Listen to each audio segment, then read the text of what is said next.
Hey there, welcome back to our Advanced Word Study series. This series focuses on the critical elements teachers should understand if they teach word study in the intermediate grades. Today we're diving into two key components of spelling instruction: phonograms and spelling generalizations. These are the tools that can turn seemingly complex words into understandable patterns for our students.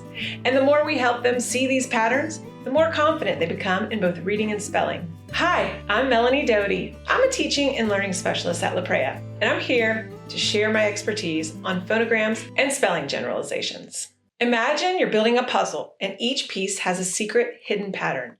At first, it might look chaotic, like there's no rhyme or reason. But as you start to recognize these subtle patterns, the chaos gives way to clarity and everything clicks into place. This is exactly what we're doing with phonograms and spelling generalizations. For our students, English spelling often feels like a daunting puzzle with too many pieces that don't fit. But when we teach them to spot the patterns within words, we're handing them the map to navigate that puzzle with confidence and skill. Just like that satisfying aha moment when a tricky puzzle piece finally fits, our students experience the same thrill as they unlock the secrets of words. Let's dive in and see how these tools can help us turn that puzzle of words into a clear, manageable path for our students.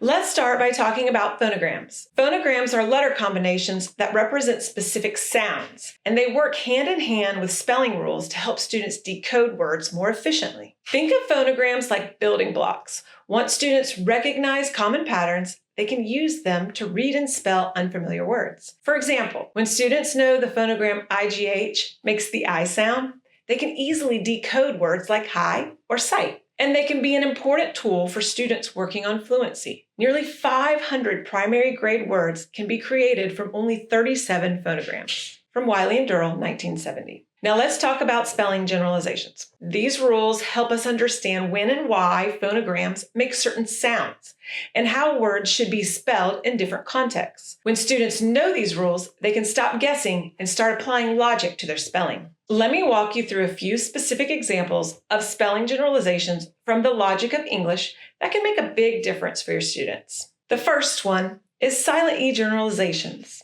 Silent E generalizations, we all know the common rule. Silent E makes the vowel before it say its name, but there's more to it. For example, silent E can also prevent words from ending in V or U, which is why we spell words like give and blue with an E at the end. We can't end English words in a V, so we add the E, or a U, so we add the E as well. Silent E can change the sound of C and G, making them say S and J, like in dance or huge. Because of that E, makes that C say S, dance. J, because of that E, huge.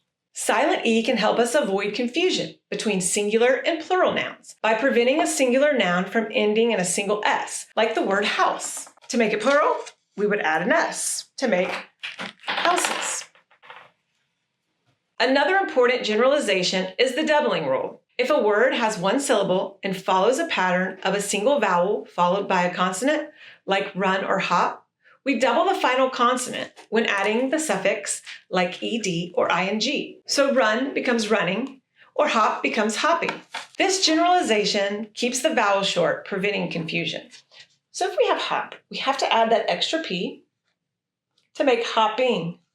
If I weren't going to double that, it would be hoping. The third generalization is the K sound generalization. The K sound can be spelled in different ways. Here's the generalization to help students figure it out. We use a C before the vowels A, O, and U, as in cat, caught, or cut. We use K before the vowels E, I, and Y, as in kid, kept, and key. This is a great generalization that helps students avoid spelling errors, like writing K-A-K-E instead of C-A-K-E for cake. We use C-K when a one-syllable word with a short vowel sound ends in the K sound, such as sick or rack. The Schwa sound. The Schwa is one of the trickiest parts of English spelling, but also one of the most important. Any vowel can make the Schwa sound, a muffled short U or short I, in an unstressed syllable.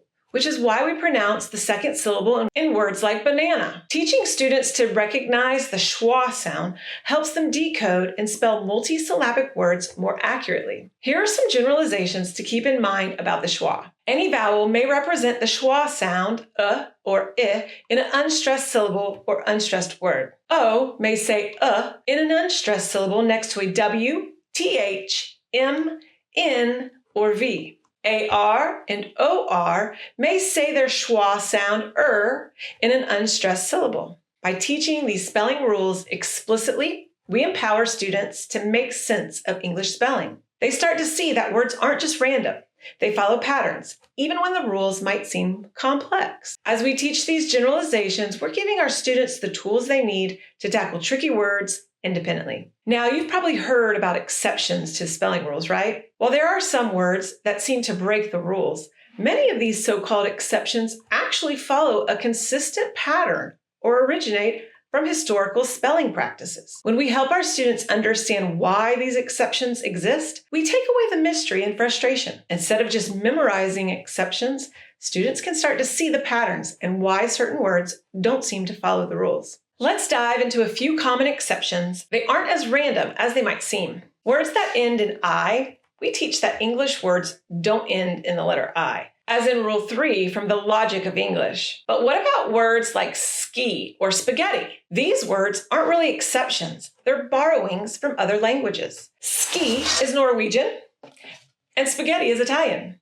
Many of the words that seem to break English spelling rules actually come from other languages. And once students recognize this pattern, these words feel less random. Teaching students about the historical origins of some exception words can make them feel more connected to language as a living, evolving system. Silent letters can feel like a curveball to some students, especially in the words like night, nat, or wrist. These silent letters often come from Old English or other historical spellings. For example, the K in night was once pronounced, and over time, the pronunciation changed, but the spelling remained. Helping students understand the historical roots of silent letters can make these tricky spellings feel more logical. For example, words like knock, gnome, and right are not exceptions.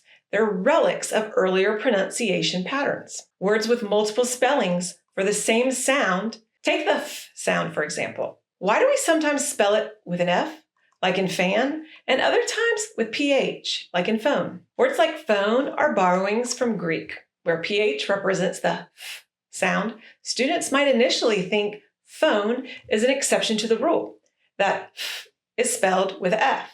But once they understand the historical root, it starts to make sense. Strategies for teaching exceptions. Highlight the pattern. Whenever possible, show students that exceptions often have a logical explanation, whether it's a historical root, a borrowing from another language, or a specific spelling rule that accounts for the change. Categorize the exceptions. Group similar exceptions together, such as silent letters, so that the students can understand how these exceptions fit into broader categories. Create mnemonics or visuals. For true exceptions, give students tools like memory aids or visuals to help them remember the correct spelling. By teaching exceptions as patterns and giving students the background on why certain words deviate from the norm, we demystify spelling for them. They don't have to feel frustrated by the randomness of spelling when they realize that most so-called exceptions actually follow some sort of logic. So, why is it important for upper elementary students?